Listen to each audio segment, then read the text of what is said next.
c'est l'âme guerrière, influenceuse de la résistance. Alors j'ai des petits problèmes de réseau.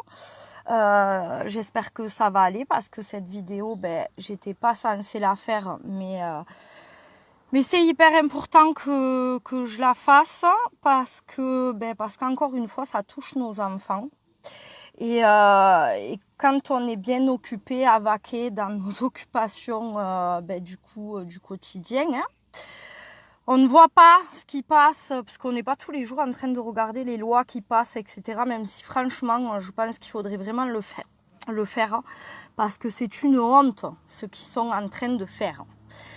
Et donc je vais vous lire, et je vais vous demander d'aller chercher et je vais vous demander de partager vraiment cette vidéo, de la partager en masse, de partager les documents. Je vais faire un post dessus, donc il va falloir partager ça et que voilà, les parents se soulèvent parce que c'est bien beau, hein, on pense à nos enfants, c'est Noël, on va leur acheter des cadeaux. Comme je le dis à chaque fois, le plus beau des cadeaux qu'on puisse faire à nos enfants, eh bien, c'est de les protéger et de se battre pour leur liberté et justement de faire attention à ça. Donc, je vais rentrer dans le vif du sujet, hein, parce qu'on est quand même gouverné par des pédocriminels et il ne faut pas l'oublier. Voilà, satanique. Donc, ça remarche. Juste quand je veux parler de ça, ça se coupe. Donc, j'étais en train de dire, je vais me mettre à ma voiture. Parce qu'il fait froid, un peu de soleil.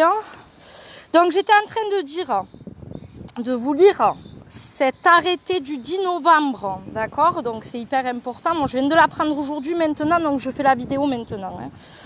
Notice, cet arrêté a pour objet de supprimer les modalités de consultation du fichier judiciaire automatisé des auteurs d'infractions sexuelles ou violentes lors de l'agrément des assistants maternels. Référence, le texte est pris en application de l'article 421-3 du Code de l'action sociale et des familles. Donc voilà, là, comment vous dire que c'est quand même assez grave, comment on peut prendre un arrêté. Comment on peut prendre un arrêté comme ça, que personne ne soit au courant? Est-ce que vous en avez entendu parler aux infos? Est-ce que, je ne sais pas, c'est quand même impressionnant. Donc, qu'est-ce qu'on doit faire face à ça? On fait quoi? Je vais vous faire un post, il faut le partager en masse et j'espère que les parents vont se réveiller comme pour la forme de maltraitance qu'ils ont reçue, les formes de maltraitance qu'ils ont reçues nos enfants avec ce masque, avec cette dictature sanitaire. Je veux dire, si là vous vous êtes pas réveillés, là maintenant il faut se réveiller parce que ça c'est grave. Ça veut dire que des violeurs seront avec vos enfants et que vous aurez laissé faire ça. Donc si ça arrive à vos enfants, eh bien, il ne faut pas se poser de questions par la suite. Donc voilà, s'il vous plaît, partagez cette vidéo vraiment en masse. Cet arrêté, il est hyper grave.